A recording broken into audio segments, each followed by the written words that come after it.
Today, the Delphi murders. We're getting back to the Delphi murders. We had to take a little bit of break to focus on what was going to happen to Ms. Sarah Boone. Now we know she's going to prison. Let's focus on the Rischard Allan murder case. He's charged with murdering Abby Williams and Libby German. And we have several days to get caught up on. I don't know if I can do it all in one episode, but let's find out, shall we?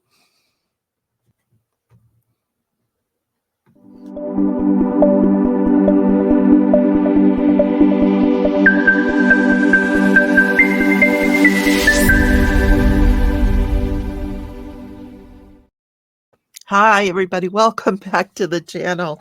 Yes, I'm so glad. Sarah Boone is over.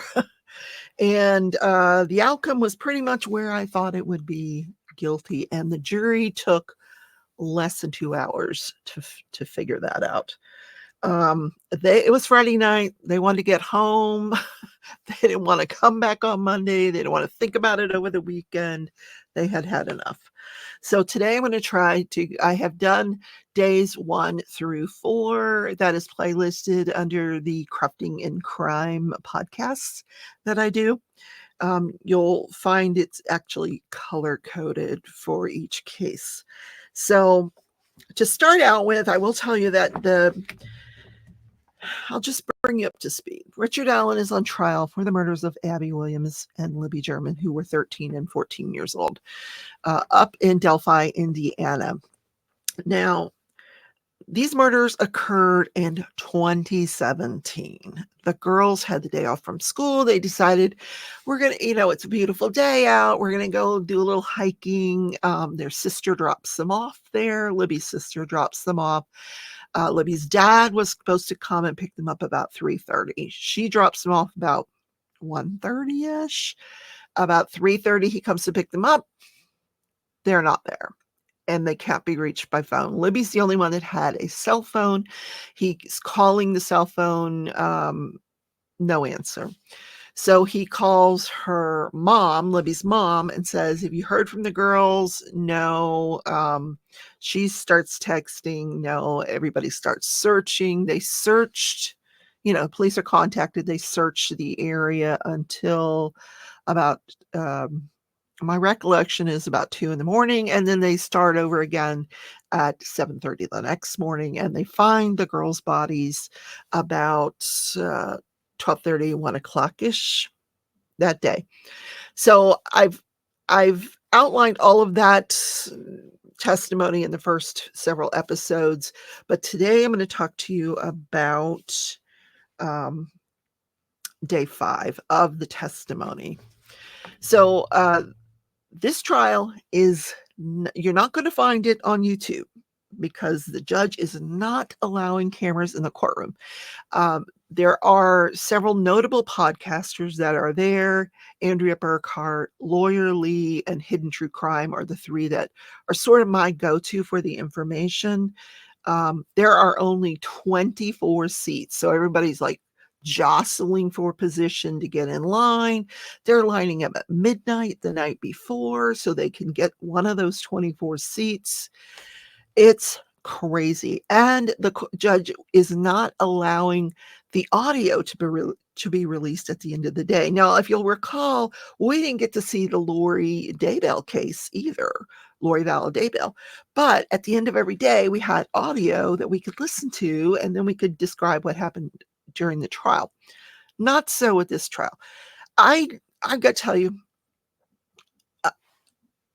I've got so much information about this case in my brain from these 3 days that I haven't told you about. I'm trying to do it chronologically, but all I can say is something's going on up there in Delphi, Indiana, because it's just crazy. It's crazy. So I will tell you that one of the podcasters mentioned, I think it was Lori Lee, she said, I kept seeing these 2 things on top of the judges' podiums, and they were covered with garbage bags. And I kept thinking, what the heck are those? Well, it turns out they're cameras. So she has the ability to have this, open to the public, but no such luck. So these poor podcasters are exhausted. Well, finally, subscribers are stepping up and showing up and are acting as line sitters for these people. Thank God. So now that it's allowing them to be more rested and they were looking really worn out. They've rented hotel rooms, and they weren't even get to use them except to go back and do their podcast and then run back and get back in line. But at this point now, the judge has said during lunch, we're going to reform the line. So now when they run to lunch, they got to get back in line. That was like on day 5 and 6, I think. Maybe by day 7, the judge is like, we're going to reform the line at every break. So they can't even pee. They got to get in line again to get one of these seats. Now, we'll tell you, the family has seats. Rischard Allan, his mother has been there every single day in the courtroom. And other family members here and there. And then on the defense side, the Williams and German families are there. So, they get seats, obviously.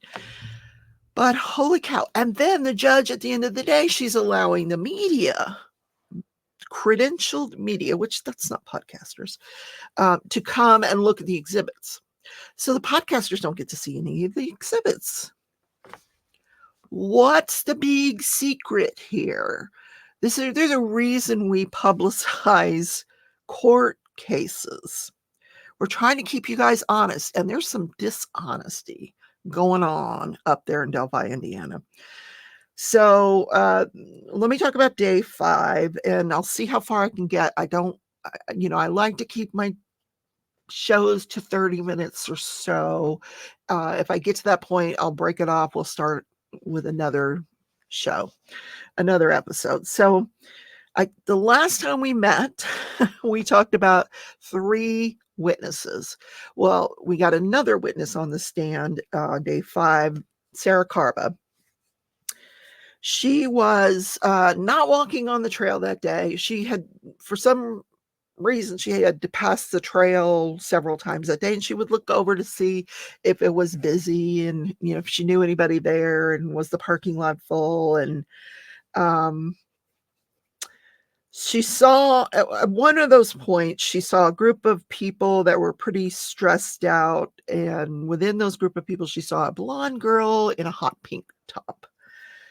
So around 4 or 4:30 that day, was it 4 or 4:30? Yeah, 4 or 4:30. She saw a man covered in mud and blood walking down the street. Now they were going in opposite directions. So she had a little bit of time to observe him. Not a lot, but a little bit of time. She said 30 seconds. I don't know about 30 seconds. That's, she was going 30, 35 miles per hour. I don't know how much you can see at 30, 35 miles per hour. But she saw this man covered in mud and blood. She didn't recognize him. Didn't stop and ask him if he needed any help, because she was asked that. So later on another day, she sees Bridge Guy on the news. And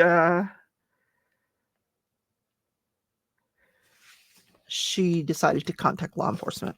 So her initial reaction when she sees this guy is that, he must have fallen down a cliff. And this is why he's got mud and blood all over him. So and that's basically what she had to say. That's what she had to say.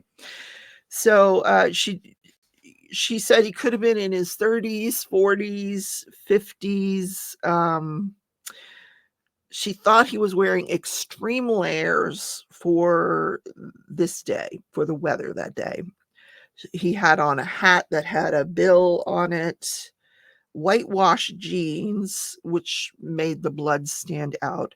His shoulders were hunched over, and his head was down.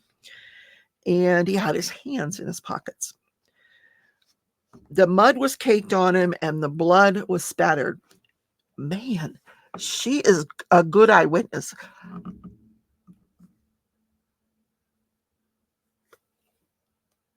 I guess because the blood and maybe that made it stand out in her mind. But listen, I just got home. I couldn't tell you who I passed and what the heck they were wearing to this detail at all. Couldn't. So, yeah. So she was cross-examined. Now, one of the things you do on cross-examination is you point out inconsistent statements of the witness.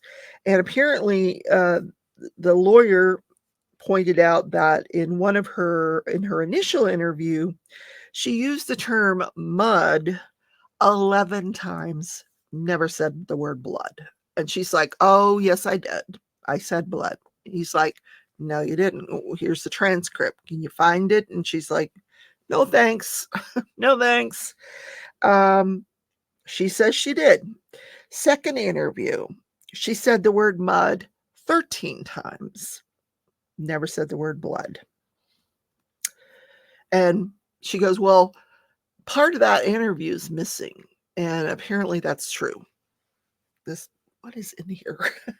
Part of that interview is missing. The transcript for that interview, missing. Okay. Then she had a third interview 2 years later. This is when she talks about blood. But she doesn't say the word mud. Okay. So there you have it. Inconsistent statements. She said that she thought initially that he had like not really a coat, but a sort of a hoodie, and that it was tan. Initially, she thought it was tan. Later on, she thought it was blue. Okay. So, I mean, how much can you glean from that? Not much. Okay. So then we had the forensic pathologist, the medical examiner. This person did not go to the crime scene. And the reason fingernail clippings, I think I told you this in one of the prior episodes, fingernail clippings were not collected at the autopsy because they were collected. They do a sexual assault kit, and fingernail clippings are part of a sexual assault kit. In fact, Abby's fingernails were so short because she bites her nails that they couldn't get fingernail clippings, so they just had to swab the fingertips as part of this sexual assault kit. Now, I've never, even to this day, I don't know what the result of the sexual assault kit was on either girl. I don't think it has been said in court yet. Even if you want to listen to the next few episodes, I won't be able to tell you because I haven't heard yet. And I'm 3 episodes ahead of you guys. Haven't heard that. So the medical examiner, she talked about her usual stuff, her background, her education, all that stuff. Then she talked to the jury about how they do an autopsy, how she does an autopsy. And so she said Abby was 64 inches, 95 pounds. She had now Abby is the one that was clothed when they found her. But the clothes didn't fit her. They were Libby's clothes. She had on 2 bras, hers and Libby's bra. So she had a 5 centimeter wound across her neck that was 2 to 2.5 inches wide. It was an incised wound, which is a sharp force injury. So there's different kinds of sharp force injuries you can have. You can have stabbing. You can have like tearing. But incised means, like this, a cut, a cross. So she had no blunt force trauma on her, no injuries suggestive of sexual contact,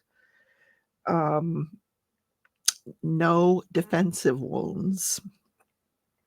So sometimes when a victim is being attacked and they fight back, you'll see wounds, but scratches, things like that, nothing on her.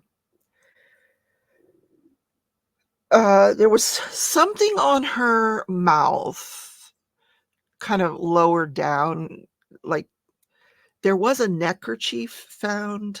I don't know if it was in the water or at the crime scene.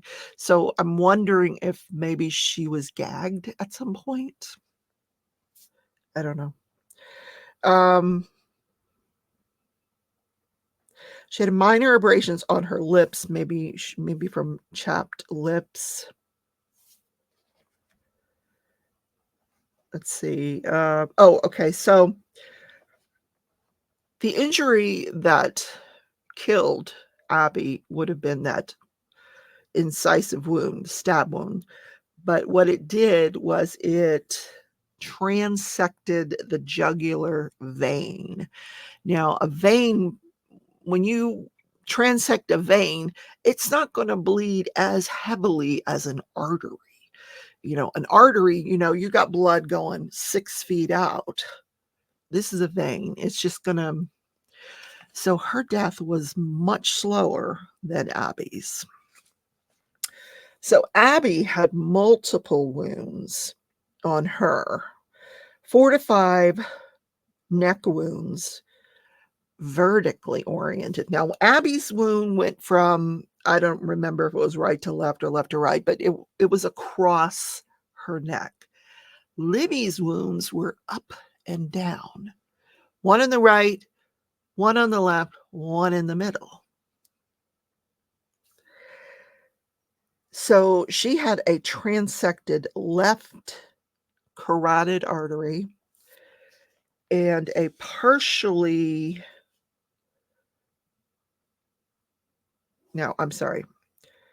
transected left carotid artery, a fully transected right carotid artery and jugular.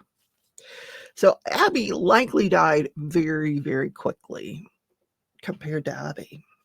Within a couple of minutes, both these girls would have been dead. But her death would have definitely been more rapid than Abby's death. So initially, this medical examiner thought that the edges of the wounds were serrated. They came from some kind of serrated knife, but then she rethought and said, well, could have been a box cutter. How convenient is that? Could have been a box cutter. Let's see.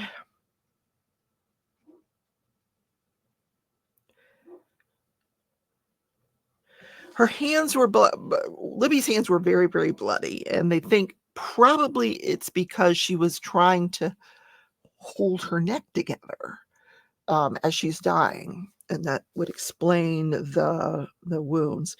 The examiner said there was no way to tell the time of death on these girls. No, unfortunately.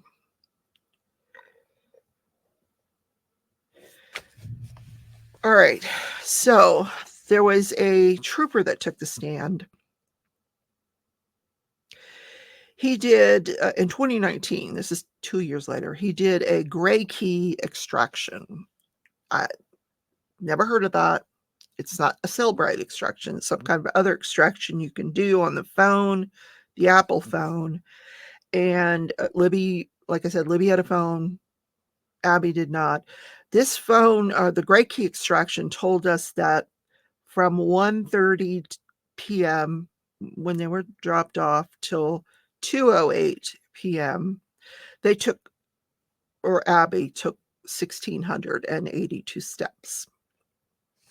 Now keep in mind that the video that Libby took was 2:13 p.m. So from 2:08 to 2:18 p.m.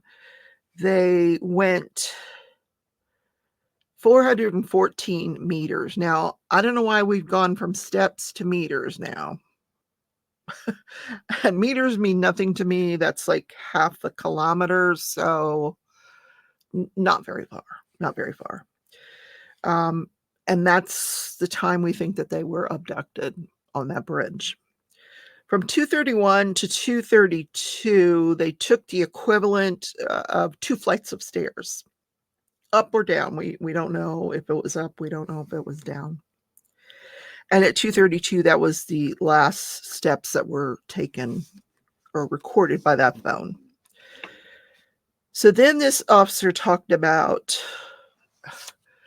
this is so technical, guys, it's really technical. In a phone, or especially Apple phones, there's this thing called the Knowledge C database.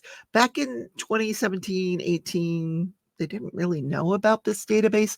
Apple didn't tell anybody about this database, but it was sort of becoming known in 2019. So this trooper was able to look at the database, this Knowledge C database, and was telling us that at 1:38 there was a phone call made, and that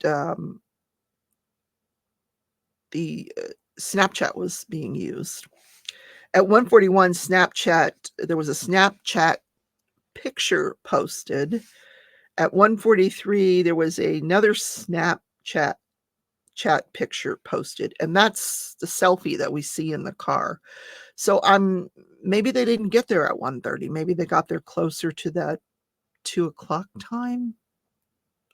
So, because if they're at 1:43, we know she was in her sister's car taking the selfie on the way to the bridge. At 2:05, there's another Snapchat picture showing the Monon High Bridge. So now they're dropped off. They're at the bridge. At 2:07 is the last time the phone is unlocked. And at 2:13, we get that video that we've talked about with the bridge guy. Okay. Let's see, where can we go from here? At 2:14, someone tries to unlock the phone biometrically, but is unsuccessful. Now, what that means is, with your thumb. I can tell you, every time I try to open my phone biometrically, it doesn't work. I don't know why. I don't know if it's because I wash my hands quite frequently. Don't know what it is. I seem to have more luck with the biometrics on my iPad than my iPhone, but that's just, I like the face recognition, but I don't even know that they had that in 2017. Maybe they did. I don't know. Anyway, 2:32 is the last movement. We knew that. And then the last recorded data, probably because the battery was depleted, was at 4:30 a.m. And there was no indication that the phone was ever turned off. So, but we know that at 4:38, several SMS messages downloaded all at once to the phone. So I know an Apple phone, I know if you have it laid down like this on a surface, it kind of like goes to sleep. But as soon as you pick it up and you look at it, well, I hadn't turned mine off. Let's turn it off. Let me see if it works. As soon as you pick it up and you look at it, it comes on. So, and things start happening. And we don't know why. So, let's see. That is it for day 5, I believe.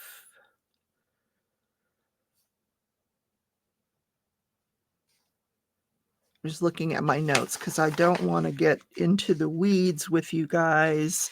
I think I'm going to end this episode here. I will bring you day 6, because we're going to change subjects here, different witnesses. So that's the end of this episode. I will try to get the next episode recorded, so you can listen to that another time while you're crafting. Have a great day, everybody. Yes, I'm the Grandma Witch. Take care. Bye.